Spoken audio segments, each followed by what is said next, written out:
friends, it's my privilege to introduce Megan, who needs no introduction. I want to do it in three ways. Firstly, I want to acknowledge Megan as Megan Ellison Potiki. And I want to draw your attention to the picture, the photo there, of a young man, Timothy Karatai, born to Tahoe and Megan. And the Ellison family has been, for me personally, for well over 50 years, back through now 5 generations,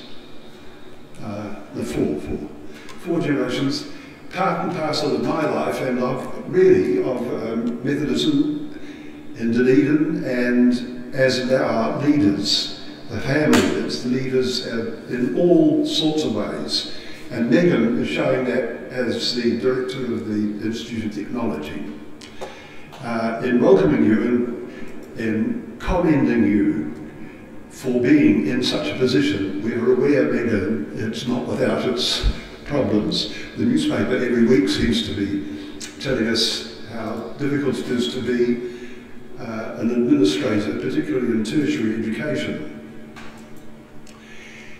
The other part of this, my welcome, is really to draw attention to what's going on, I think, widely in New Zealand. We are being brought face to face with the implications of te tiriti. I need to say here that as a minister of the Methodist Church, I belong to a church which has, as a principle of its law book, that it is a committed partner to the Treaty of Waitangi. It underlies the whole principle of our law book. It's not easy, as certain ministers of the Crown make it evident. It is very hard to justify the proposals to change the wording of such a foundational document. And we need to be very, very careful indeed when we consider whether it is even necessary to change a covenant relationship. And a covenant means a great deal within not just the church, but everywhere. It's part of being, it's part of our being. It's not a thing we do, it's something we are. We are part of a covenant. So that when you, Megan, talk with us this evening about language, you're talking about the basis of covenantal relationships. So we're delighted. It's an unhappy chance in a way that we should be meeting so soon after the arrival of the Hikoi. But that wasn't anticipated, of course, by us months ago when we first asked whether you would speak. But it is so appropriate for the number of us who are gathered here to hear a leader of your quality and newness, I dare to say, talk to us about these important issues, and we welcome you.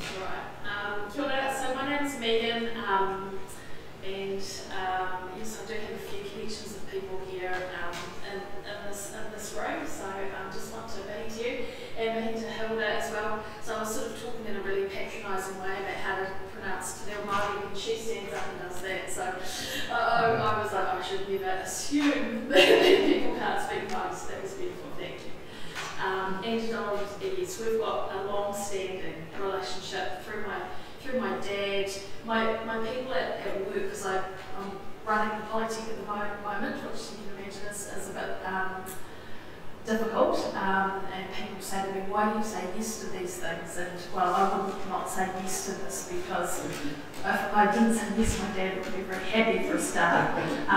But it's actually just part of being part of the community of Dunedin, and it's just what we do.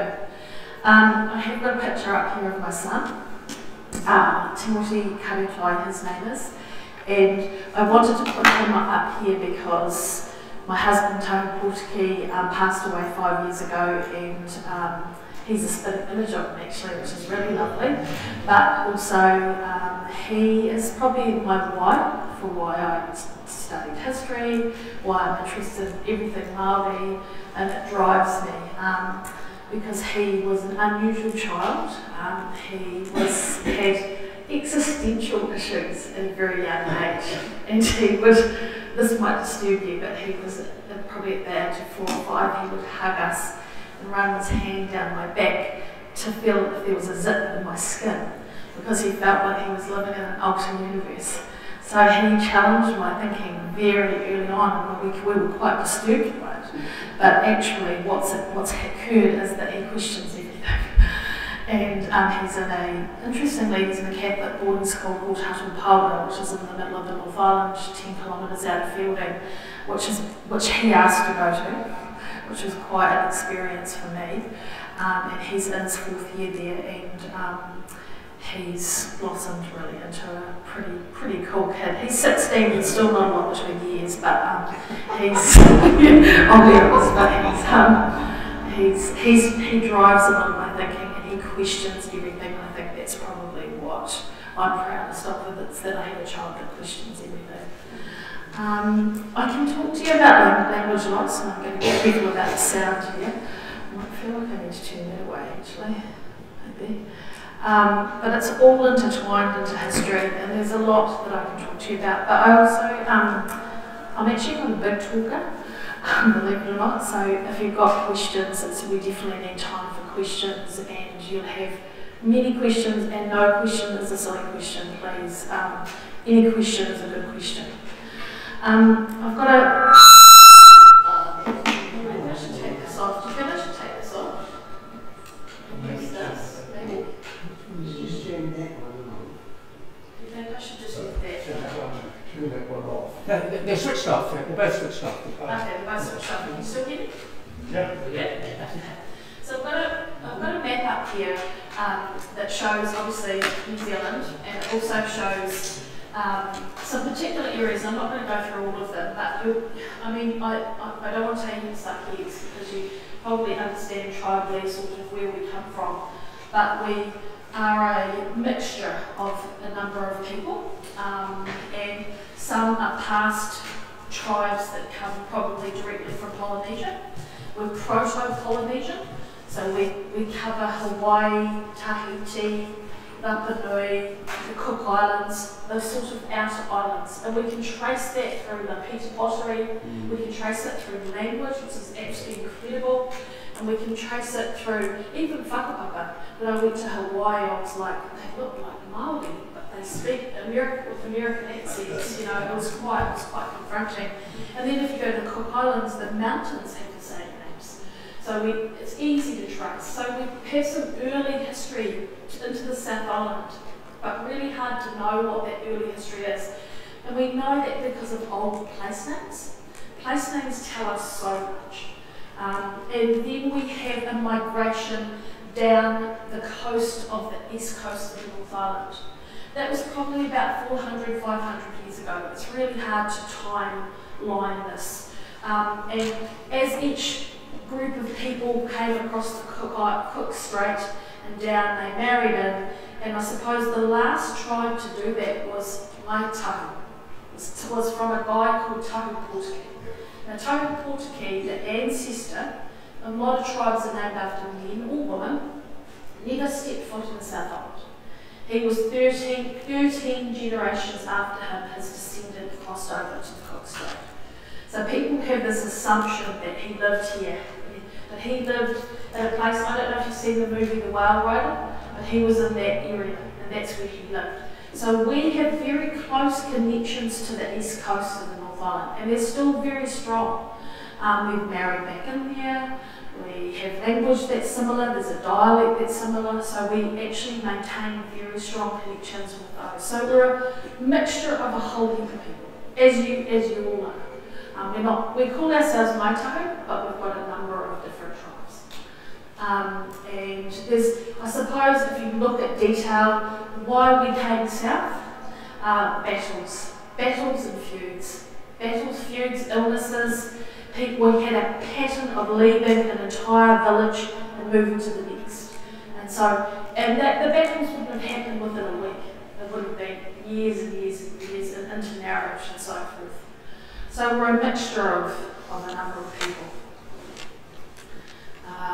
I've got a few slides, but I'm not going to share all of them.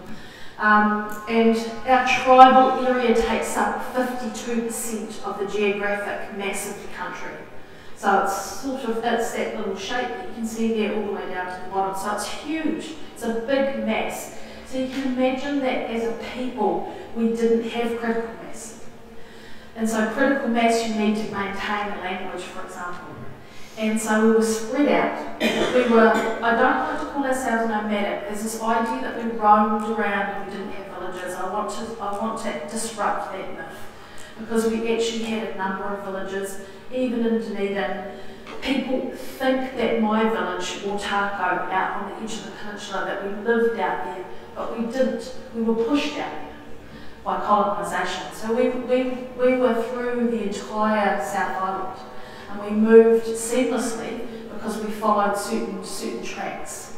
But men on average, a Maori male on average, pre-European history died at the age of 29 years old and of a tooth abscess. And we know this because of the back bays of the peninsula, Papua Nui pyramids. That particular area is renowned in basically one of the places that a lot of ethnographers and all historians and everyone go, because even today the remains of human remains come up in the sand quite regularly. So that area was well populated, and there was battles there, and there's a lot of history that we've found in that area. They found 600 to 700 year old waka you might have seen over the back bays, I don't know, 10 years ago. And so we know that place is actually really ancient. And we know that because of the human remains, the old waka, old place names. Otago itself is really interesting. So we lost sight of what that name was for 40 to 50 years when we lost the language. And there was a book called Maori that came out in 1982. And in that book it wrote that Otakou meant red ochre. Now, what happens when you write something in a book and you publish it? It becomes biblical. And to undo that, and I'm not going to put the blame on anyone right now, I'm just going to say that's incorrect. So we have spent generations trying to rectify that, but we actually didn't know what Otakou meant because of the loss of the language. So my husband, who was crazy on manuscripts in Maori language and dedicated 30 years of his life, I think he probably spent 10 years trying to piece it together. And he found a tako, or tako, in the Hokianga. And he found a tako in Tahiti, and he found a tako in Hawaii. And they're similar looking places. And then he looked at the word ko, which is the end jutting point of a channel that stops at the end. And with a map, he studied this at Otakou. If you go out there, you'll see there's old fisheries there. You can see if you were flying over the harbour, there's a channel that comes up and stops, it juts, and you'll notice that the ships have to go in and up. And that's the ko, the end point of that channel, which made sense because it was the same as these other channels in other places. So, or te kau, probably, of the jut end point of the channel is what that actually means. But it took him 10 years to unravel it. And proudly we've used it to promote the new name for the university.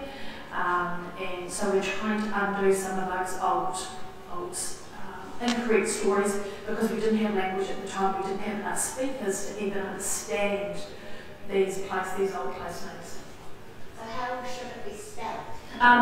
We're maintaining that it'll just be Otakou, but we debate that. We don't really know. I think if we looked at it in that sort of way, it would probably be Oteko of the channel, but we'll stick with Otakou. Yeah, but now you know, and not many other people do know the meaning of that name. Yeah, sure. Otakou. Yeah, whereas what mine here is Otakou. Yeah, so if you say Otago, Yeah. say Otago.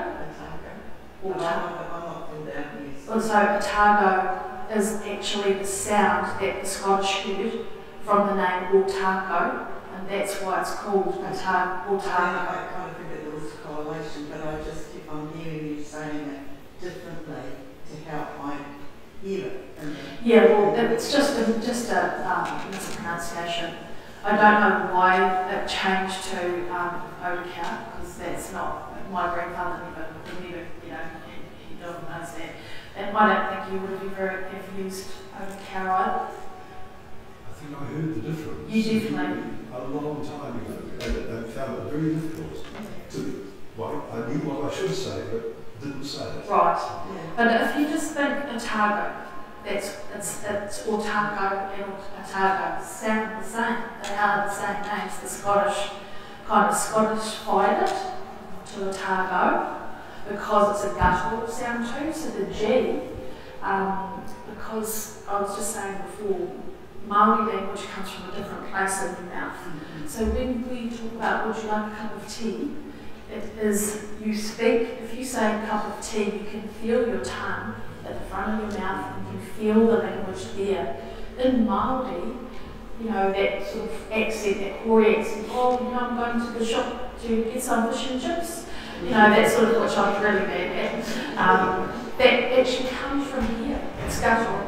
It's a completely different space.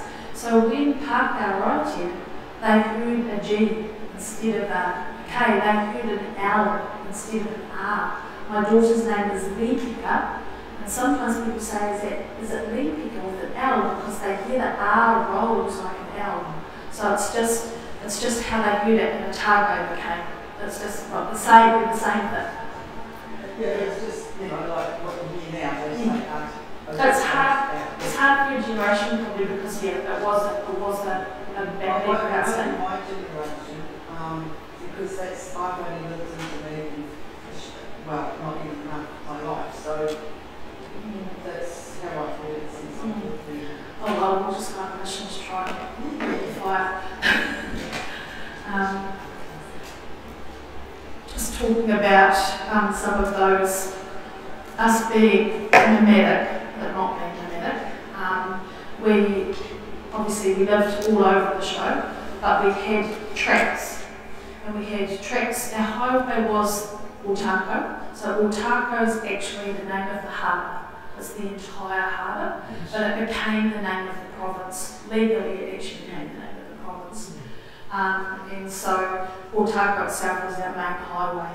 We were up and down that harbour. Apparently, when Captain Cook did sail in the second time, because he missed the entrance the first time and went to Dusky Sound in the late 1700s, it reported in these big clunky ships that they were amazed by the double-hulled canoes that were nimbly doing pretty much 360s around their big clunky ships. They talked about as well that the ocean was dripping with bush and that the bird song was deafening on the peninsula, and it was different to Dusky Sound, it was different to the Fiordlands, so it was a different type of bird sound, but it was in unison they talked about as well. So quite you can't even imagine, it would have been like a fjord, quite different looking. But we obviously needed to follow the ocean for a pathway, and it was full of fish as well. It was a supermarket really, and then we had tracks that tracked over into the Taiari, and that was a supermarket for us, full of bird life, like ducks and eels and whitebait, and just teeming with food. And because Mamona Airport, which is Moana, means fat, which is the fat of the land. And that's where we would go and get a lot of our food, and we would dry it and bring it back out to wherever we were living. So we had a number of tracks, and apparently when Europeans arrived here, they would get lost in the bush and would never come out. This is the story we hear, and because they need trackers to actually find where they were going. Must have been quite like that movie Cat. I can imagine they did that quite well, but we were quite shocking to arrive here in a big full skirt and from Scotland, and he would just set himself up. You'd need to track pretty quickly, I'd say. Language. Okay, so basically what we've got now is we've got a tribe that consists of 70,000 people on the books called Otaku. And our last native speaker died in 2011, and he came from Temuka. If you've been to Temuka, from the middle of the Otaku tribal area. And he was raised by his grandmother, and he kind of spoke language till he was about 5 or 6. So it was sort of a rested language, but had fairly good Te Reo Māori. And his name was Jack O'Leha. He died in 2011. And so we were left with no native speakers at that point. The last native speaker at Otakou, where I come from, died in 1969. And he happened to be raised in Temuka. So there was a bit of a sort of a group of speakers there that were maintaining some language. So we would literally just had no language. And when I was growing up, I used to think my grandfather could speak Māori because he ceremonially kind of pieced things together. And then my uncles at Tangies, and you would have heard this, would send dead on their ways in English. They would go, take flight. So as a child, I'm seeing the pattern of language, but I'm never actually hearing it. So I assumed even my auntie, who died at 103, Aunt Maori, she said to me, "Oh dear, I don't speak a word of Māori." You know, when I asked her, because I thought these people could speak Māori. I didn't know that they couldn't. So that took quite some time for me to realise that, but we've been without the language for a number of generations. But it didn't mean to say that we didn't behave like Māori. We were still burying our dead in a Māori way. The tangi itself is the last bastion, really. We do it very well, we do it in a Māori way, but we were doing it without the language. So you've got to also understand that the colonisation of our people happened very early. So we're talking about Captain Cook and everything coming in the 1700s. So we relinquished the language. And there's a punishment book in the Hocken Library that actually has my grandfather being punished in that. It's because it's about Otakou native school, and it's from 1900, and there's no punishment for speaking Māori. The language had pretty much died out, well, definitely by the 1940s, that they were not speaking it at all. It was not being spoken. So now I say relinquish. Of course, colonisation didn't help, but we weren't going to hold on to a language if we couldn't feed our children, if we couldn't go and catch fish in the places that we had wanted to, or go and collect mutton birds at the time that we wanted to. We were focused, and we were also focused on the claim, on land issues. So the language was really the last thing we were worried about, and then boom, the last native speaker died, it's just gone like that, you know, snuffed out, and it takes 3 generations to get it back. So we had early colonisation, 1830s and 40s, we had a whaling station, and we got involved in whaling. We were travelling to Sydney, my ancestors were travelling to Sydney, and they were into technology early. So Europeans turned up, whalers and sailors, and they loved it.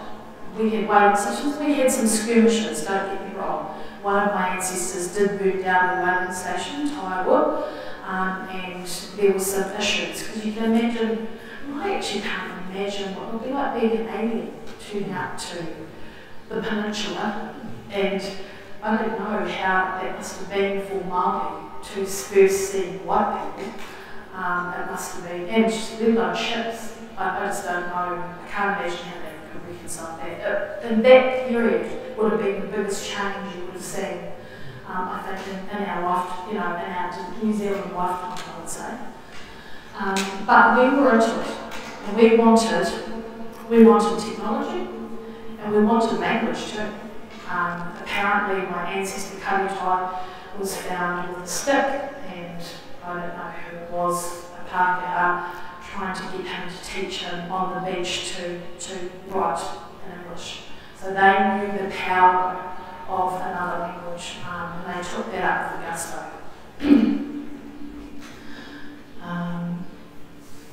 and not one Maori person alive, no, every Maori person alive today descends from the Waiwa or Sela. We all come from Waiwas, which is quite incredible. I love that, because that sort of speaks to our wayfarer and see sort of DNA, and we are good at it, and that's what we live by, and we were good at catching whales, which wasn't great for whales, but we understand that now.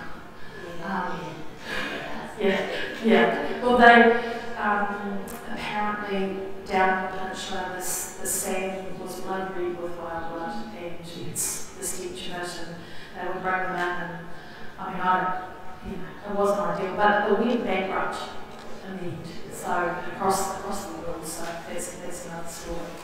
That's a little whaling station out on the peninsula. You can see the headland there. That's an old picture, and that's Edward Weller. He was the whaler that came across here eventually he's from Australia. He's actually English. He went back to mainland Australia eventually after he had 2 wives.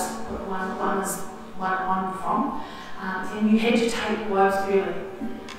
We know when you take a wife early because you'd be in trouble if you didn't. You had to secure yourself because, Maori they weren't happy about the company really and being in their place and doing this, but if you took a wife, it made you safe.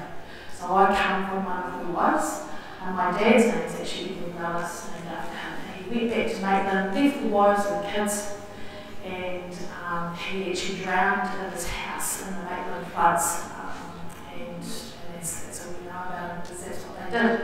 They came here, did their work, and they went home. They very rarely stayed with the females. And I guess they spoke Maori, I don't know. They must have had to have communicated in some way with them. Just kind of showing you a bit of a pattern of how the loss happened. I've got a lot here, and I'm not going to read all of that.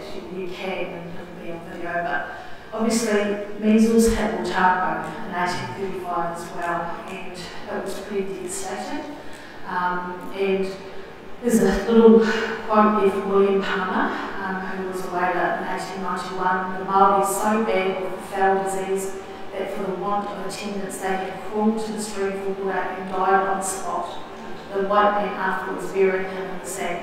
So what happened was Maori were not dying of measles, they were actually dying of pneumonia, because their lungs were just to cool down because they hadn't experienced fever before. And apparently there were just so many bodies that they were cremating piles of them on the beach, because there was just no way of dealing with measles. They hadn't come across it before. So you take sort of Otakou of about 2,000 people, and overnight it becomes 200. So that critical mass then changes it.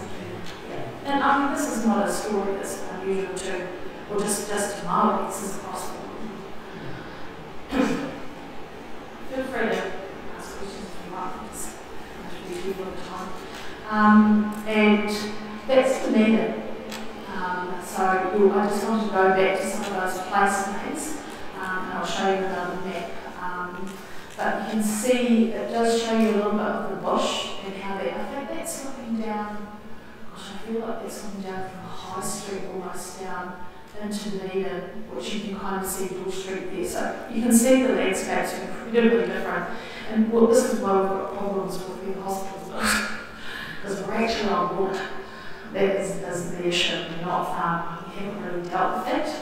And so it's South Dunedin, just like that's really worrying, because we're not actually on solid ground. Yes, I know, I won't go to the hospital, so that's ridiculous. But that's an old map showing an old map of Dunedin, and some of the place names that you see there are very old place names. And what's happened is obviously the Scottish have come here and they've got their place names like the Kangaroo Road and all these other cool names over the top of Maori names, and so those Maori names have disappeared. If you ever get a chance to walk down Bull Street, we've put that map into the concrete. If you look down, you'll see it, and it's going to put the old place names in there. It goes straight into the mall, the main mall. Yeah, the main one. So it's like it's a diamond shape, and you'll see it in there. So we've got that there. Yeah, so we've got Aotearoa Toitu, which is obviously where the stream and the name of the museum, Potiki. If you see the new ACC building, it looks quite amazing. That's going to be called Potiki because that's where Potiki actually is. Yeah. So what is or was? Okay, good question. I'll tell you something. I don't mind jumping all over the place, by the way, that's fine. I'm not. You can just I've got lots and lots of slides. I'll go to the Potiki one because we can jump further into that. Because that's another name that. Here we go. So that's the ACC build that you see, and you'll see that it looks like a weave of a kete. So Potiki is another one that in this 1982 book was written as of the boats, the place of the boats. So Dunedin became the place of the boats, but it's wrong. So Tahu, my husband, and I'll attribute all my knowledge to him, he spent decades trying to figure out what this little Potiki was. And the map shows, so where the actual ACC build is, if you can imagine just being a wetland, really, or a wetland. And the harbour ran right up to that point, and it sort of jutted in. There was a corner right where that build is. If you look at the old map. And Potiki is an old woven kete, woven basket. And it's woven differently to every other basket. So most baskets are woven from the bottom up, it's woven from the top down. And we know this because I wrote the narrative of this and we had to figure out this Potiki. And so we've got an expert weaver to weave it for us. And so it's woven differently. It's in the coming of the Maori, which is a Peter Buck book. There's a picture of it. It's a very deep kete with really strong handles that's used to carry food. And it's four-cornered. So it's of the corner of the kete. The map is of the corner of the kete. That's what Potiki actually means. Not of the boat, of the corner of the kete. So we've taken the entire narrative, and the artist here, who's been from Otakou, has done the art. So that represents the weave of that kete. So now when you go past, you'll know that's where. So therefore, at that point, that is, so the kete is the harbour. The kete had four corners. So yes, the woven basket has four corners. Sorry, I don't have a picture. And so if you look under the layers of what was the original map, the harbour comes up and it stops at different points, but at that point it came up like that. So this I'm saying is that the harbour was the harbour as a whole? Only no, because if you go back to all those place names, this is the interesting thing. There were so many place names in Dunedin. So Potiki was just that little point. It's not, but it became the name for Dunedin. So they chose that. Yes. The kete. Yes, that's right. Okay. Yeah, so just to go back, there's lots and lots of place names, and they don't all, there are many Dunedin, is what I'm saying. And Potiki just happens to be the name we use for Dunedin. And I don't know why, but it just is, and it's cool. It's pretty cool. Where did Toitu come down? Toitu runs down under Stafford Street. Yeah, but literally runs. No, I don't think so. My dad says it runs literally under Stafford Street. Yeah, it's different. So it's a run in and run out, and it's apparently amazing fresh water, because this is the interesting thing with the harbour, is that my ancestor, H.K. Taiwa, he used to call it, or he said that ancestors called it an awa moana. Awa means river, and moana means seawater. So it was a combination of fresh water and tidal water, and that's why you would have had amazing whitebait places, like incredible wetland. It all got so different to what it was, and the fish would have been so unique in that space. And as in George Street, I wrote the narrative for George Street. I'm actually the undercover cop. Like, I write a lot of the narratives for me and art teacher, so you can blame me.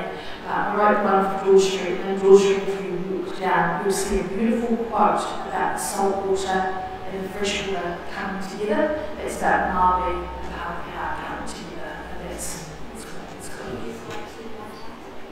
I don't know. You mean for the start? For the salt. How do you tell it that's I don't know. I don't know actually.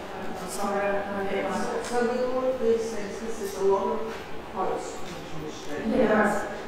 What would be really helpful to practices like me is that if there was a board somewhere that actually outlined what you just said, you know, like that's me, rather than just reading it and saying, gee, that's nice, and then moving on, knowing the meaning behind it. So I've said to the DCC that they need a couple of things, some boards.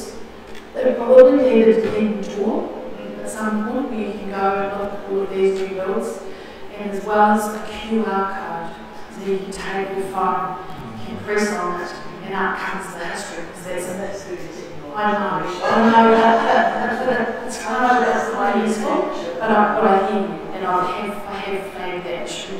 Yeah. I mean, you know, I was there. Well, we want to see change, right? We want people to feel like they're a part of it. Yeah, that's right. Maybe coming with this, but another name that came out just in the area was that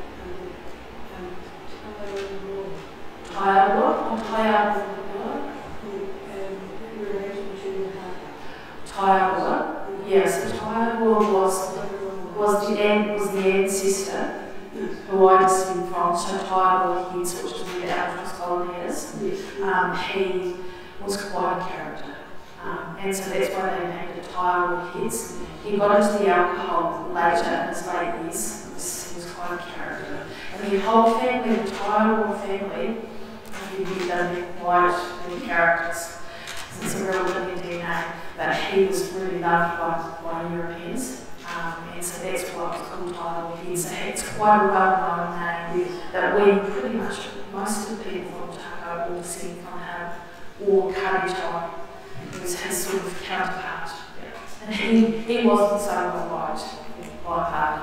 So they're different characters, they're quite interesting. It's an interesting time. What did I have here? The New Zealand company, I'm not going to go into that, but obviously the Scottish piece is really interesting to me. This is the frustrating bit that I want to see it in the literate. Because if you go into schools and you ask our children about history of Canada, they generally don't know it. And I'm not saying throw the baby out of the bathwater. I'm saying let's meld the Scottish and the Maori history together and get a really good sense of what was going on. Because yes, the New Zealand company advertised land and they came to New Zealand, but you've got to think how incredible the Scottish were. It's a great story. They were indigenous. You know, they were pushed off their land by the English. They were not happy people in their space, and they decided to come to New Zealand. We've got evidence that Gaelic was spoken for the first 30 years in courts that have set up in Dunedin. But yet, why don't we see Gaelic? And I've tried to push some of the architects to put some Gaelic into some of the builds, because I think the mixture of both of those things tells a really beautiful story. When they first arrived, things weren't too bad. We helped them out, and actually they set up a society to support Māori. We had, it wasn't all bad to start, and they were a different group. I say this about Christchurch and because I lived in Christchurch for 7 years and I didn't like it. No offence to people from Christchurch. And I always wondered, why did I not like Christchurch? But my theory is we were colonised by the Scottish here, and it was colonised by the English there. You've got two completely different sets of colonisation. Even the city looks different in Christchurch. This is little Edinburgh.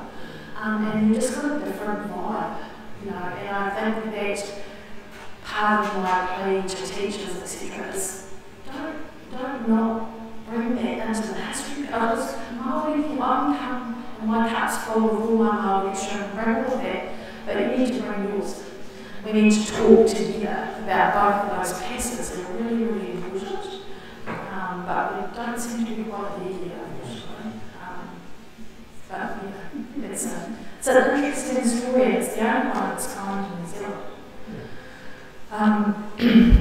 This is an image of, pictures are fascinating, right? 1840, the original painted this. This is actually the originals in the Holland Library.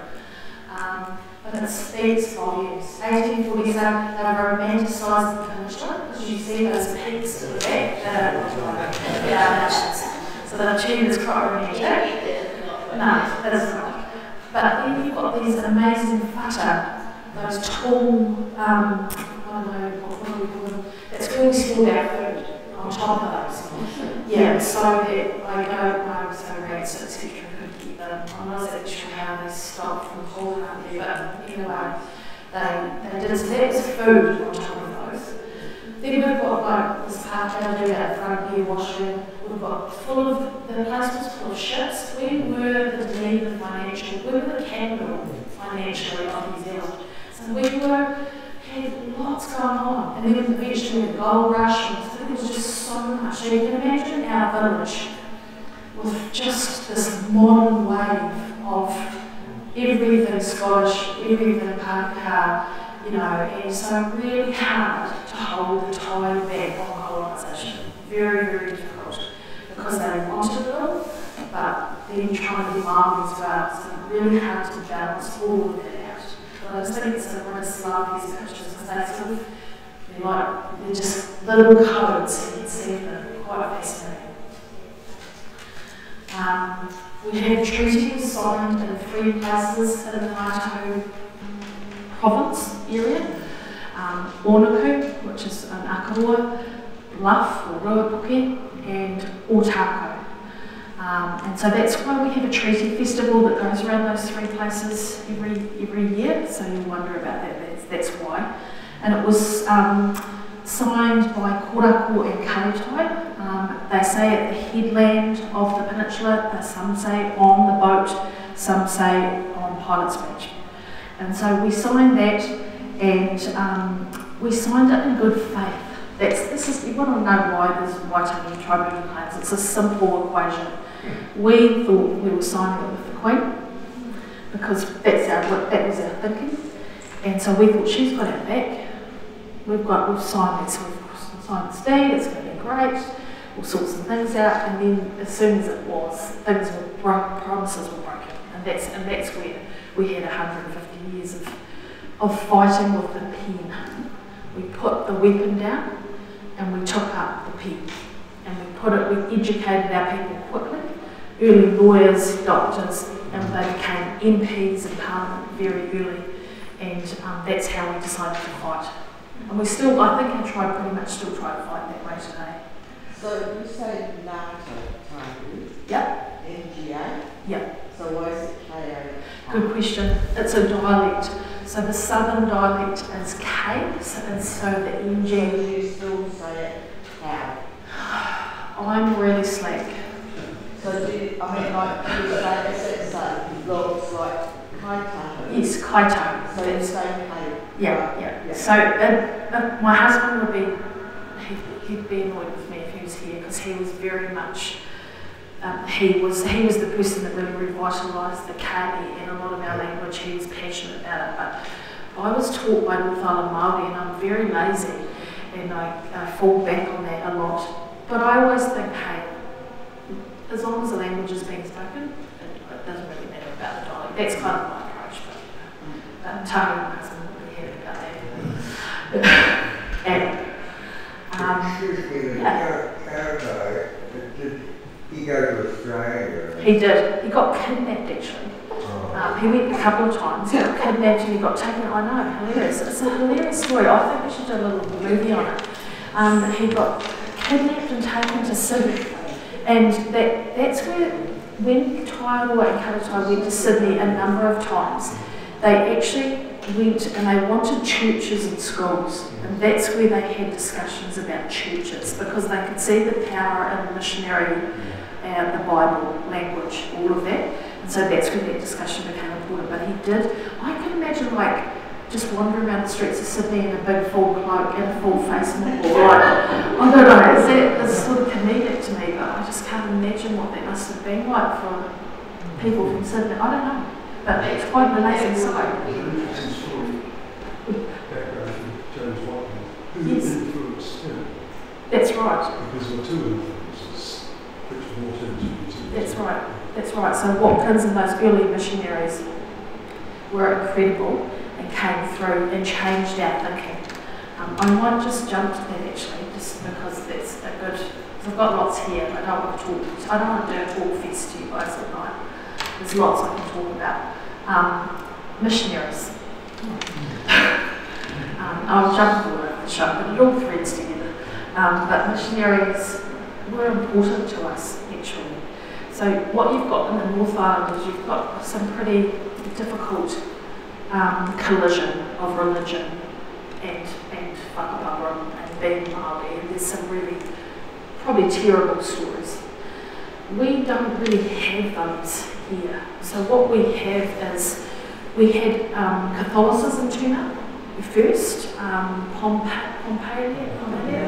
he rocked up apparently in his full regalia. Yes, off this boat. And we went, no, we don't want that. No, I'm making that up, but I can only imagine that's what we did because we weren't happy with it. And the instant sort of interactions weren't great. And that's about 1825. Yeah, it was very early, yes.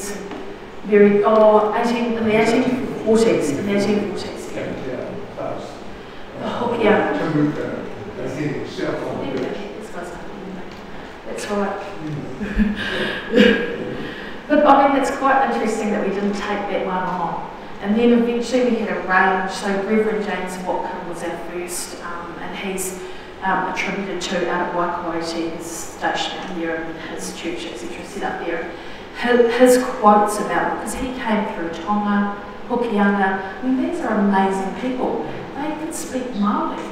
I mean, it was incredible, and I just think they must have been so bright, but apparently there's a quote of him being out at Karitani saying it was worse than hell on earth being there, because he would have come from the Hokianga, it would have been freezing, muddy, I don't know, just really difficult circumstances.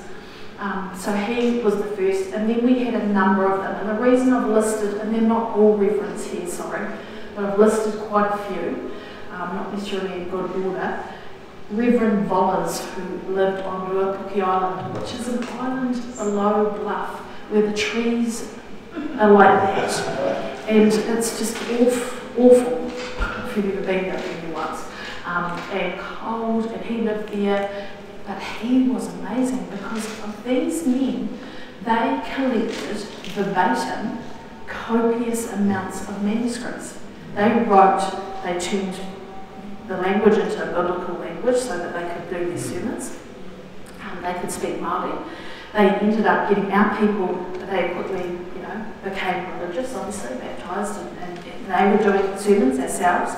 There was a trust, and they wrote so much whakapapa, so much history. We have been so fortunate. When I talk about the loss of the language, what's helping us revitalise our language is actually a lot of the information that they collected.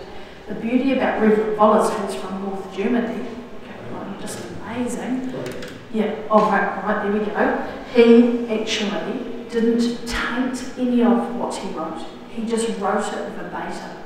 So the beauty of it is we've got these incredible manuscripts with original language, original Maitahu idiom, phrases, words, and because a lot of what happened later on with ethnographers was they'd take a little bit from here and a little bit from here because it was heathen, and they changed the entire story. So we don't really know what we've got with some of those, but the early ones, untainted and beautiful. So I'm a promoter of these missionaries. It's just a great pity that we don't know very much today about the work of the Reverend Wallace, who was a Lutheran missionary out of Bremen, Germany, and he was the defendant of for the Maori and in many land court cases in Otago. He was living on Potiki Island, which was Honi Tuawaiaki's resting place or place, and he built a hut for him there and had him stationed there. But meanwhile, he came up to me frequently advocating for Maori issues in the land courts. And local Maori are hugely indebted to him.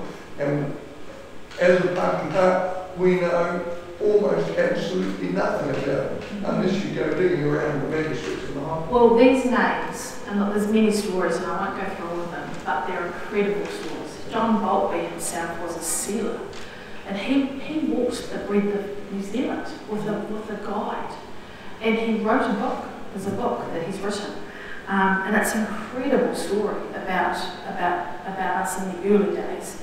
And I just think this is why I talk about this. Both can come together quite nicely, and you've got to take the good with the bad, right? It happened, so it's not all terrible, but they are very interesting men, so bright, and spoke a number of languages, because they would have had to learn a dialect too. So we've got Maori language today, which we kind of understand from the top of the North Island to the south, because we've standardised it. But actually the dialects were quite different. So they actually would have had to have learned the Ngāpuhi Hokianga language, and they come down here, and they would have, because Watkins talked about that, how different the language was to the north. Yeah. Donald told us that the first sermon preached, the people couldn't understand it. No, because he had the Hokianga Ngāpuhi language, and he said they said kahore e mātou, which means we don't understand what you're saying. So he would have had to quickly have changed all of that language. So it was, that is so sharp. I must admit, I'm quite amazed by the story of these, and that's not even dealing with my own ancestors. I'll go back, I'm all over the show. What else can I tell you? We'll just go back a little bit to a few When minutes. we're talking, it sounds like I have been told, and I've come across the border of one of the first 4 ships. So I'm sorry. I have lived longer and that I've been told that this is the best place in New Zealand for dealing with Maori Pākehā in the early days. And we Otago didn't do duty on the land. Is that right or not? Oh, yeah, then we get into the thing. We deal with the treaty, which is signed, and then those promises were broken. Then we have the Otago purchase, and so that is the original Otago purchase there. The Otago deed, which was signed by many of our people, and we sold, gosh, how many acres did I say? 400,000 acres of land for £2,400. I can't really convert that today, but it's not a lot. And then what happened was, in the deed and in the waitangi, in that claim, that there were whole heap of promises that were broken. So what we asked for were for schools, we asked for hospitals.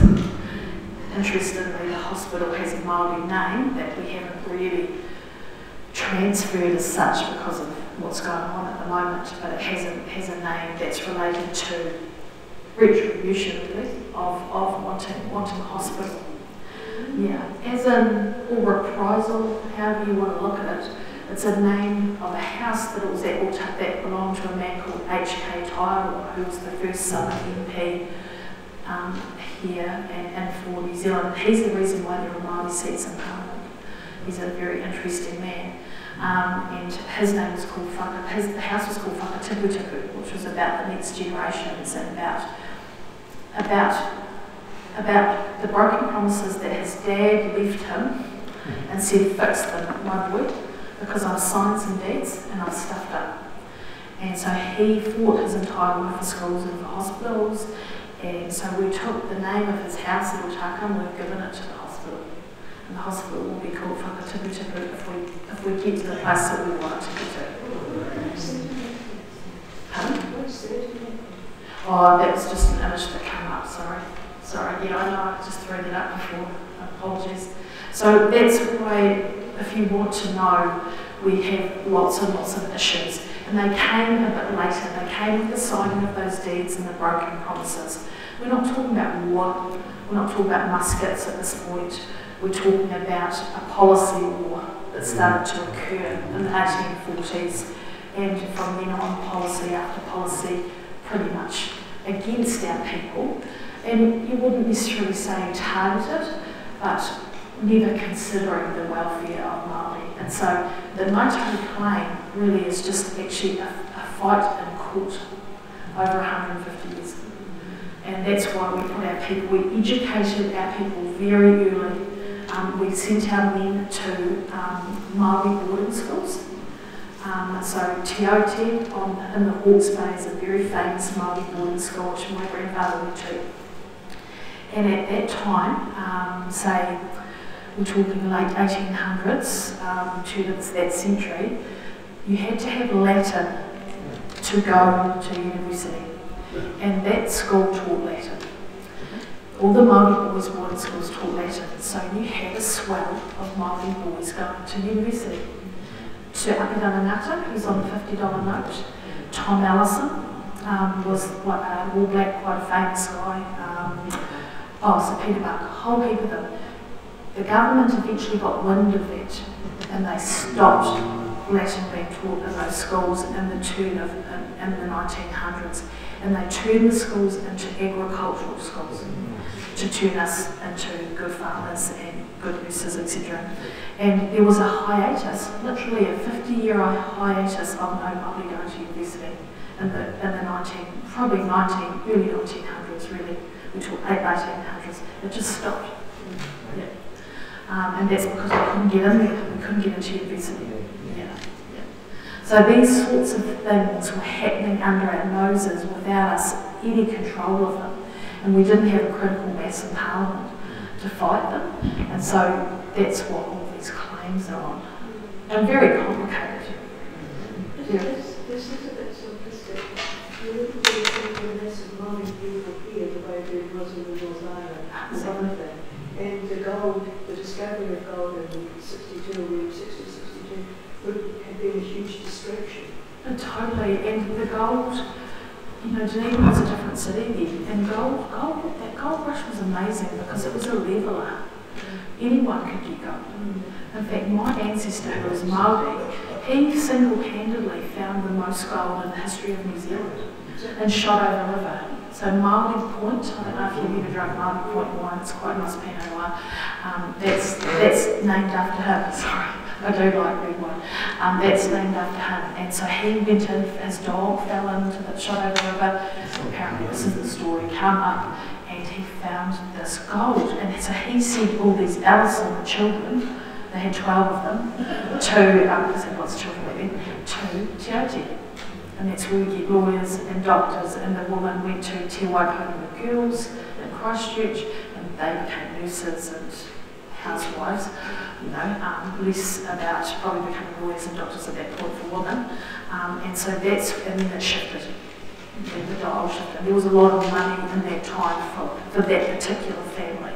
So the Ellisons were, and I talk about being born with a golden spoon in my mouth, and it's the truth, I'll be honest about that. I can only say that in hindsight now, but I grew up on my family land. We ate steak and crayfish, and this is on my dad's side.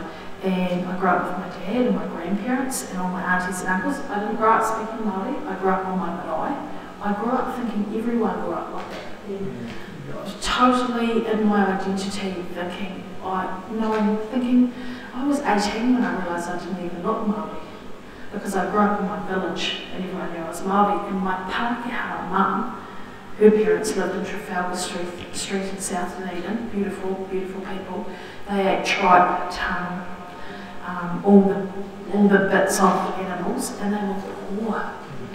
And I had a very strange idea of the world. I thought that Maori were wealthy and Pākehā were poor and not educated.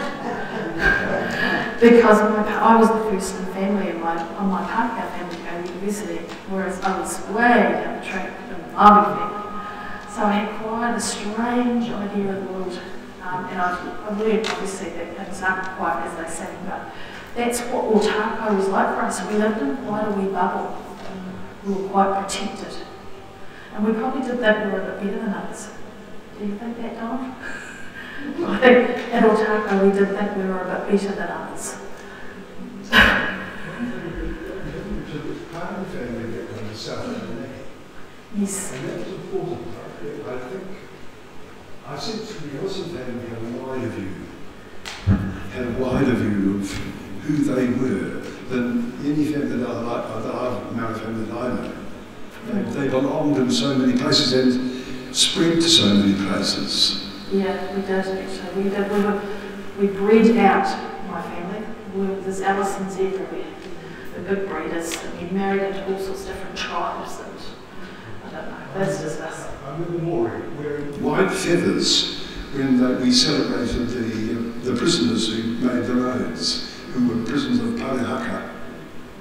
And she appropriately wore, yes, because it was part of your history. Yeah. So anyway, that's just, I digress, sorry. But there are lots of reasons why we were, there are lots of reasons why we went to fight, basically, Pākehā. My grandfather would say he was off to fight the Pākehā. He would be off to Parliament to fight the Pākehā. That was the term. So all I really knew was the claim and sort of issues and grievances. My dad being in the library, that was my experience as a child, or on a weekend, being somewhere in the old post office, and Dad spending hours looking at maps and writing notes, and being in Waitangi Tribunal playing boring meetings. I would hate them as a child. I'd be running outside running an eye. That's all I even knew. And that's all my dad and his dad even knew. And you can imagine their thinking was just about grievance. And so then I'm born into the generation where that stopped. We got our claim, and then it's like, okay, great, this is great. We've got a great future. So I'm going to go and learn to speak Maori. And so that's quite a different mindset and quite a different shift to the previous generations who had no time to learn Maori, no access to Maori language. They weren't even able to fully understand those written manuscripts from those missionaries.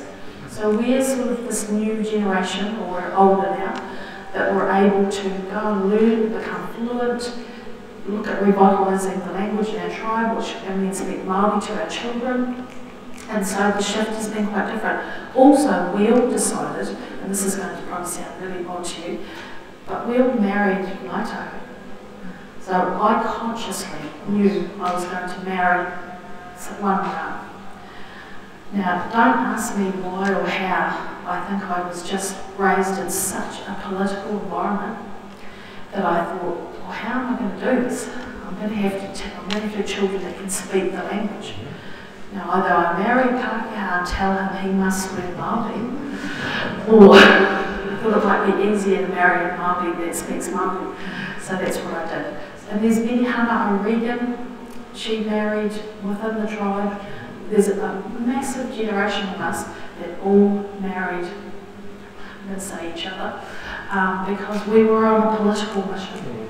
Yeah, I'm not saying I said, looked at myself in the mirror and said I was going to do that, but it was in my conscience for a very long time. I thought that's the only way I'm going to shift it. And I do tell my kids, who are quite disturbed by the fact that their parents are related, marry one of your own. They'll probably go overseas and then come back and marry someone else. So there's been a number of political moves recently to revitalise the language. I'm just trying to show you, I wanted to mention H.K. Taiwo. I think he's not my direct ancestor, he's my husband's, and I come off his niece.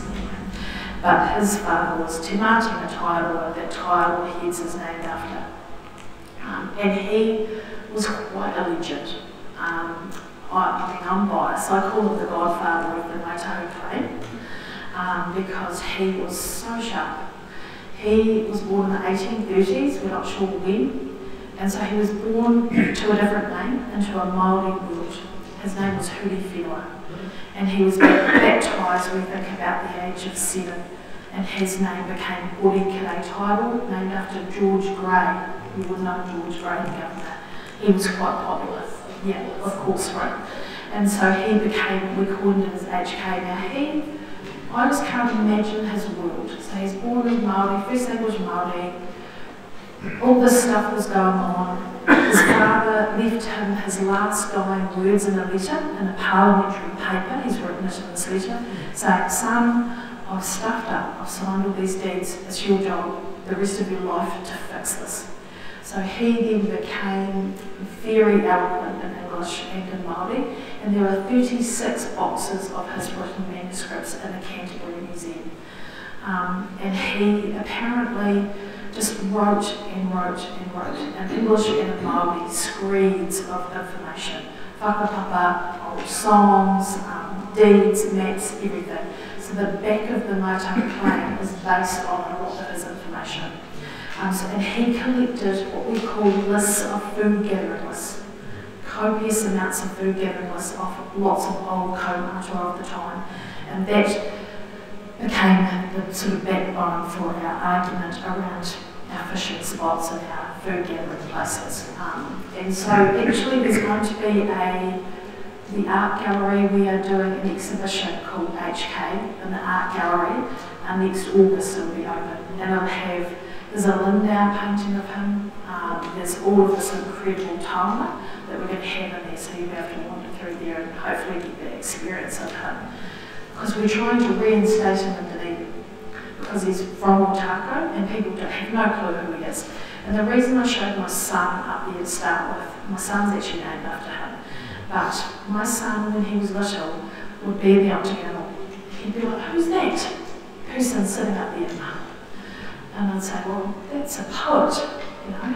And we did some digging on the poet, and I didn't realise that Robbie Burns had actually never even stepped foot in New Zealand, so that was new to me. You know, no disrespect to Robbie Burns and his poetry.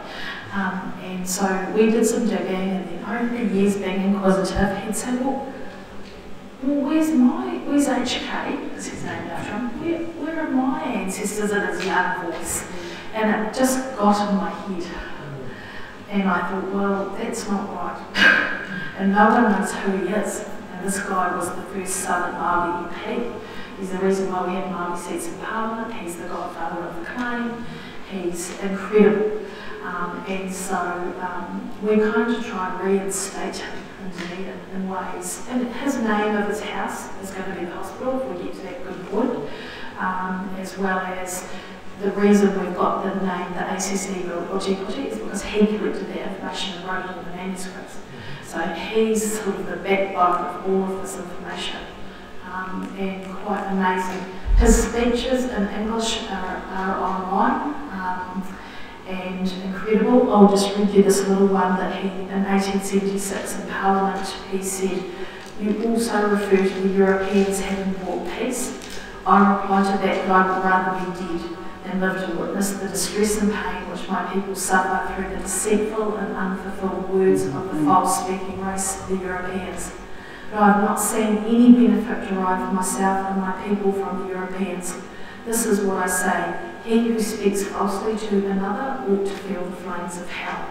And so all of his speeches are online, and parliamentary speeches, and they're vibrant like that, and beautiful English as well as Te. So he spent his entire life fighting that. So we're trying to reinstate those, and he's part of the reason why we've got language to be able to revitalise some of this language, which we're lucky for because they wrote so much. I'm not sure where to jump to now because there's just so much to do. I'd like to go back forward, right? Yes, okay. There were a couple of reserves that we fought over till 1975. We were fighting in Parliament, writing letters to Parliament about these reserves. One was the Princess Street Reserve, and one was Port Chalmers Reserve called Kōputai. So they had reserved those spots. So when we sold the land for Dunedin, and Dunedin became a little environmental change very quickly, what happened was we attempted to reserve the entire peninsula, but they wouldn't accept it. So we got Otakou, which is right out on the edge of the peninsula. We were in throughout Dunedin, and they built us a hostel, and we sold fish, and we had good relationships with Europeans in town. As Dunedin got built up, they burned down the hostel. It was a big drama. We did a haka apparently one night in a ski little park house, and then they burned the hostel down. And anyway, we got Just like Parliament. yeah, just like Parliament. So we got booted out there, and so we got sort of pushed out to the peninsula. But we had some reserves, and they were set aside. But of course, we were never able to attain them because they were just built on. And so our arguments around those reserves continued up until 1975, basically. So the Princess Street Reserve is where the old post office is, and it was a waka landing site. You know, so that was actually where we know that the harbour came right up to that wood, and so they were going to keep that for us, but it never happened. So this is once again back to the broken promises. So there are key issues. I'll show you. This one here is a map that H.K. Tyrrell drew, which is in his manuscripts, and it shows you that's the reserve there of. So that's Princess Street, and that's the reserve there. This is Potiki. Can you see the corner? That's like the corner of the kete. So that's of the corner of the kete. Yeah. I can keep going on forever, but I don't want to. I think I probably need to just cut it short and ask questions. I think that you have delicately interwoven the question time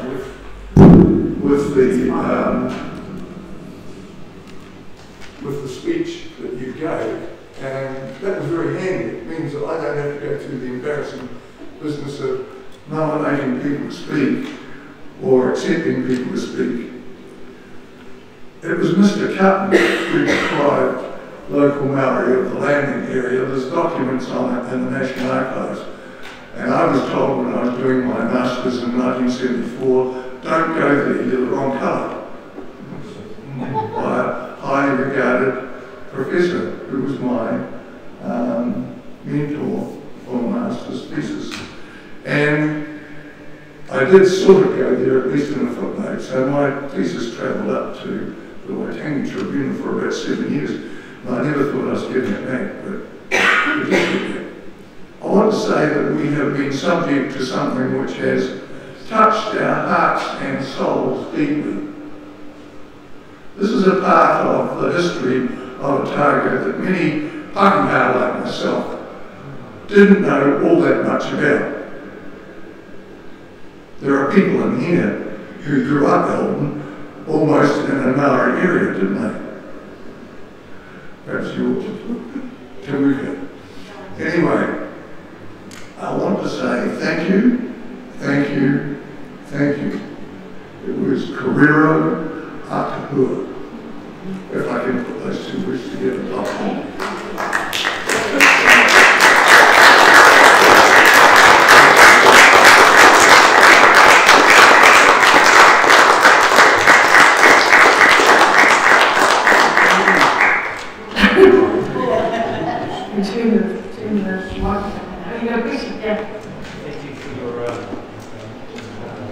Thank you for your speech. Can we access your research online?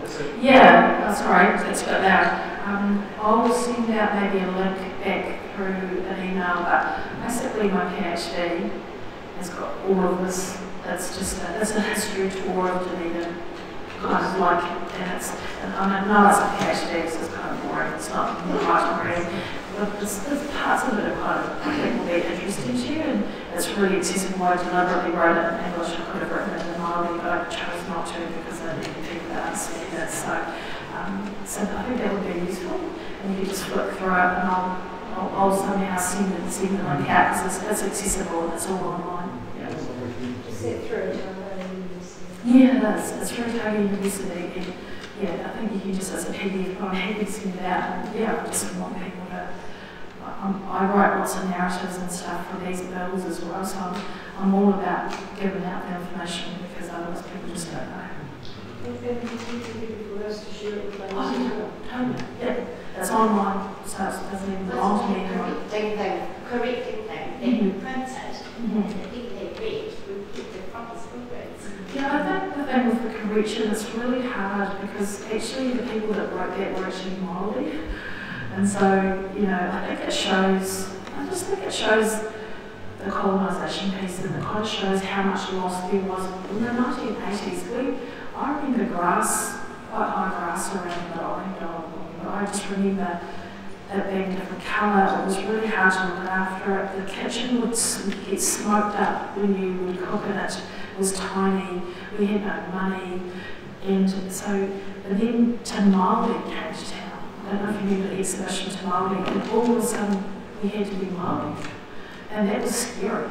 If you don't know Te Maori, look it up, 1980s exhibition, but it came to town.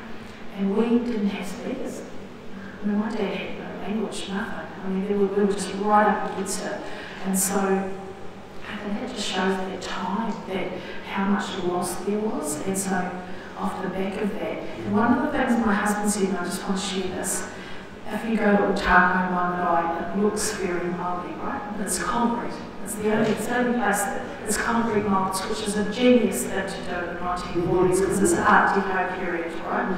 Because we had no carpets, but that's another story. But Tari said something really beautiful, and I think he's right. He said, we had to make this funny look Maori because that's how we got the funding that Api and Anata gave to us in the 1940s. It had to look Maori. So we got these molds from the North Island, we knew nothing about them, painted it. It's beautiful. But because of that marae, we behaved more Maori because it wasn't a hall. So our cousins at Karitani, they had a hall, right? They behaved like Maoris in their hall, but it didn't look Maori, it was just a hall. But Otakou looked Maori, and it made us behave more Maori. And I just thought, I think he was so right. Even if we didn't have the language and we lost so much, we still tried to operate in a cultural way because of a Renaissance period, because I've decided to do that, forced us into that. So it's kind of like one. So I think I think it just is a story of colonisation has been time and things have changed, and no story is a bad story. They're all part of the tapestry of it, you know. Even Otaku Potiki, you know. I grew up and spent a lot of time in Marae. Why did Chipping your region always come down to sign documents? Well, Tiffany was the godfather of the claim. I put a lot of time to Tiffany. He brought us together. So you can imagine, here we are, all different hapu, all different whānau, all different marae, and we're going to fight this claim, but we've got no leadership. We're still fighting each other. Because obviously Otakou is the best hapu in the country, so that's what we think about as ours, and then so does Temuka, etc. So we had no leadership, and TV rose up.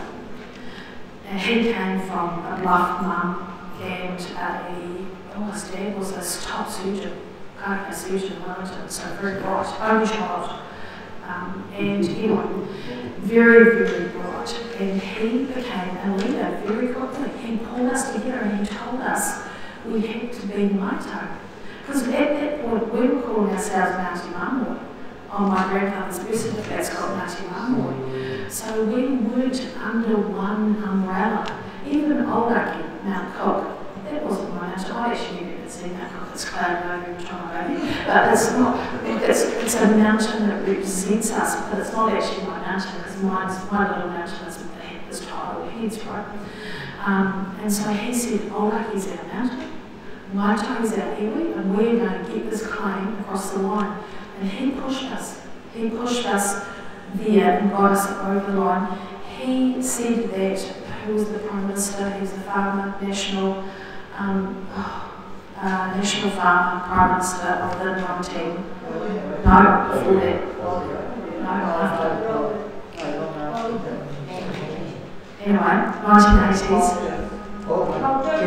Jim Bolger.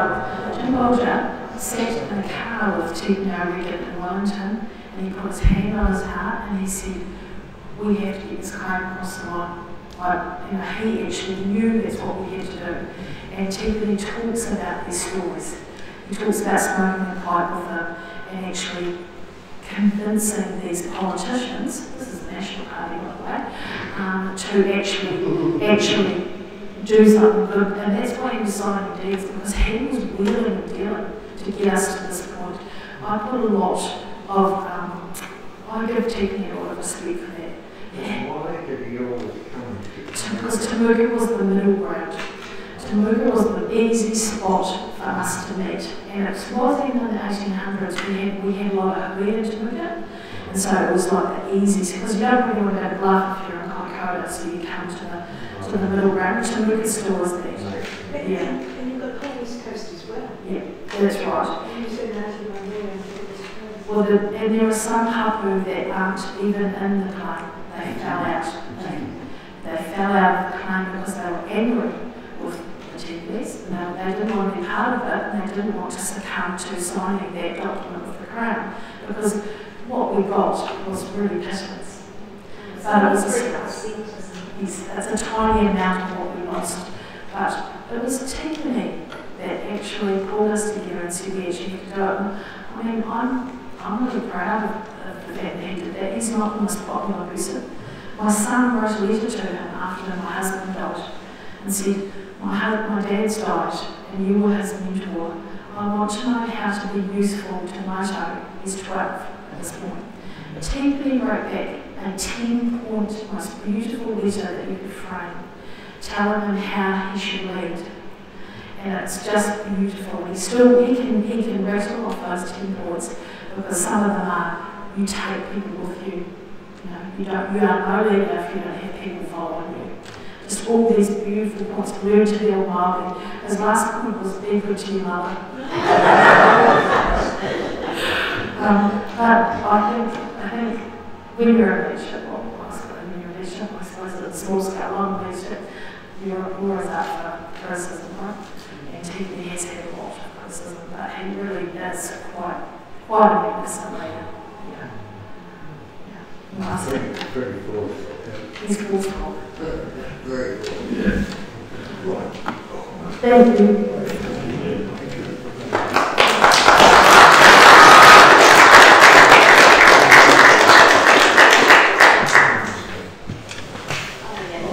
Could we stand?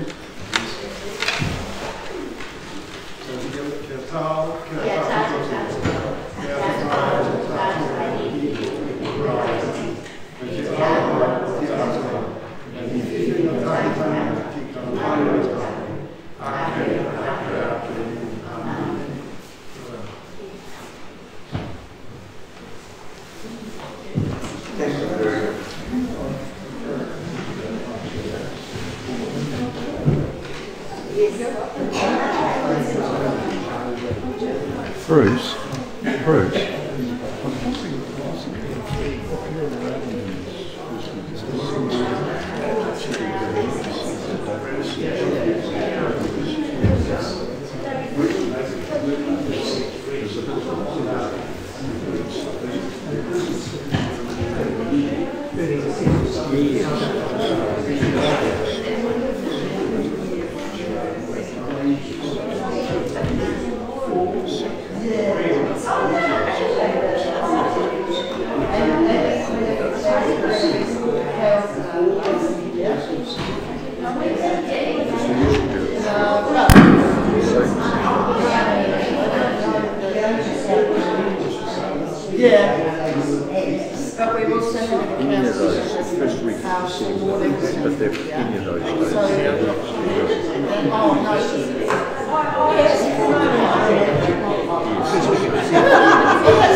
I'll tell you what, one of the things that